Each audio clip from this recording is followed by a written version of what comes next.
After a 12-hour journey and 655 miles, I finally made it to the Isle of Skye.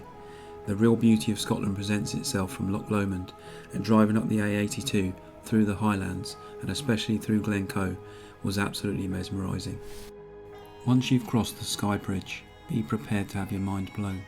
It won't take long to reach the first recognisable point, which is the Glen of Sligachan.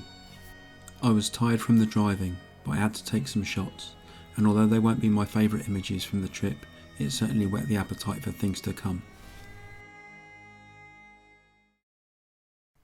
Neist Point is the most westerly part of the island, and the most westerly part of the UK that you can drive to without getting on a ferry. This makes it the perfect location to watch the sunset and attracts hundreds of thousands of visitors every year. It's also one of the best places to spot whales and dolphins in the whole of the UK. You'll have spectacular views across the Outer Hebrides. If you're wanting to photograph the lighthouse, stay up on the cliffs. Don't be tempted to walk down the path towards the lighthouse. You'll be on an exposed cliff and it'll probably be windy, so watch your footing.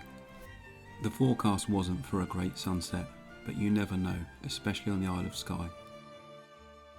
Back in the van now after being at Neist Point for sunset. Wow, that was incredible. I actually wasn't going to come here till tomorrow because it wasn't actually forecast to be any good.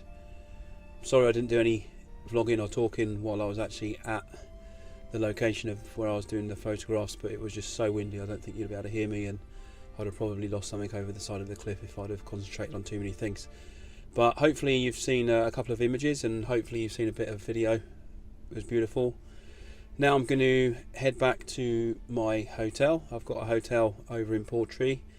Not actually staying in the van, too cold, and the nights are too long, would be too boring. So I'm going to head back there and probably pick it up in the morning, hopefully for a decent sunrise. See you then.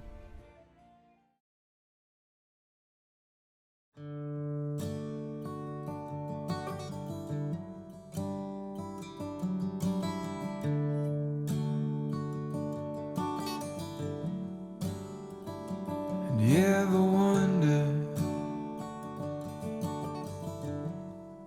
if days like these last with one another, with the feeling pass? Would you find out with me? Good morning. Welcome to day one proper. Obviously arrived yesterday, but I count today as day one because it's the first chance that I've got to come out in the morning.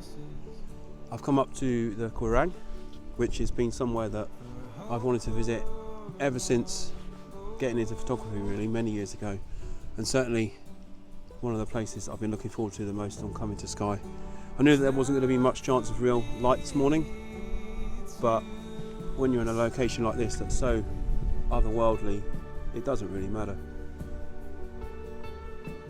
It's just absolutely spectacular and much more than I was expecting. It's going to be the calmest day today, I think, in terms of wind. So what I'm going to try and do is go to Lake Fader and see if I can get a reflection of the Store range and the Old Man of Store in the lake.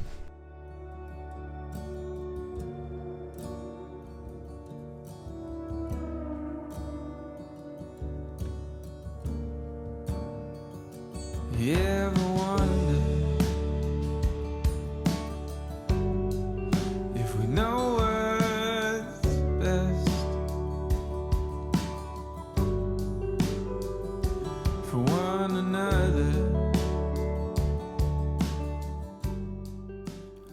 I decided to end the day by heading to the fairy pools, which is a collection of streams and rivers flowing directly from the Quiraing mountains.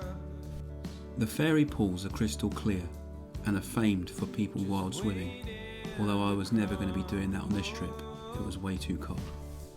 With the Quiraing mountains as a backdrop, the views here are absolutely world class, and I came to the location secretly hoping for a new portfolio image. One thing I've been really lucky of so far, although it is coming up to the weekend tomorrow, is that there doesn't seem to be that many people here.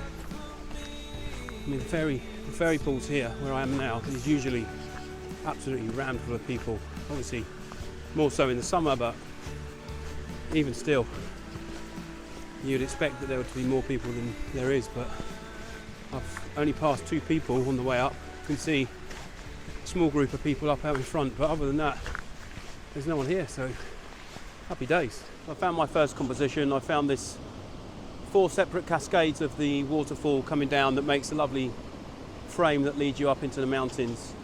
So I'm shooting at actually right up at f22 and ISO 100, just to give me a bit of an extended time on the shutter, which is giving me around a second at the moment. So I'll take that shot and I will share the image with you now.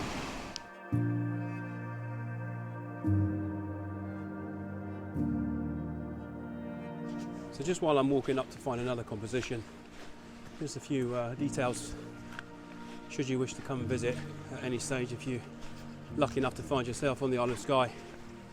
The car park here is £5 for cars, £8 for motorhomes.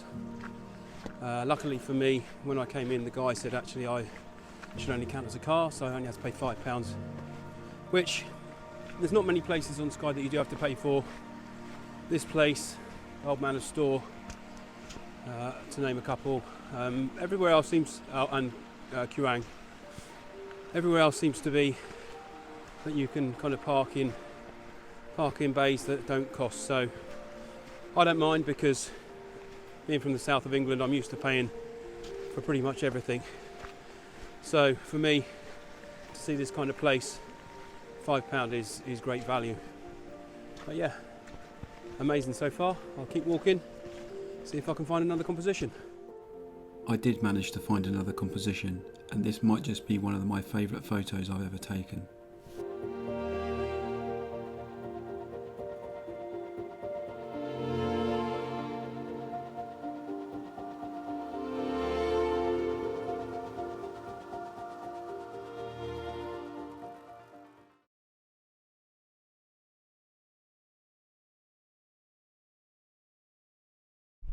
So I've now come down to Elgol, which is a small fishing village, I guess, on the west coast, or probably more the southwest coast of the Isle of Skye. I guess it's about an hour's journey from Portree, and the roads are actually in pretty good condition. Actually, it was pretty good down there. I stopped on the way to take a couple of photos of the Highland cows that were en route. I have to say thanks to the guys at Photography Online, and particularly Marcus, for your location guide for the Isle of Skye. That really was helpful, and I knew exactly where they were going to be, so thank you for that. Going to take a couple of photos here, and it's pretty famous from a photography perspective because obviously you've got these honeycomb rocks, which are pretty cool, and then you've got an absolute ton of foreground that you can work with, and then we've got the mountains in the background.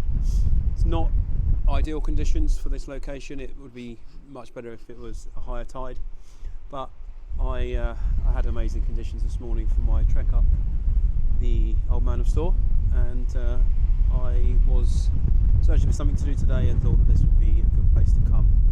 Now there's slightly grey skies, and we're about a couple of hours from sunset, so if the skies do start to clear, which they're not going to, but if they do, then again I'm on the west coast, so that'd be perfect for that.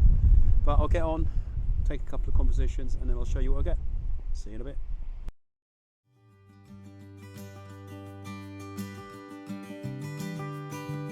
Is this the last time I can see you in a while? Is it the truth that you'll be living tonight? We should take a walk, then a swim in the sea. That will mean everything, yeah, everything to me. Can we get out of this one? Waiting and missing. I never thought you would leave me here. We can get out of this one. A tunnel of feelings. Thank you for watching part 1. In part 2, we're going to visit the Old Man of Store at sunrise, Kilt Rock, Lilt Falls, and going after my holy grail of shots, Join me to see if I get it. Remember to hit that subscribe button, and I hope to see you on part 2. We back together.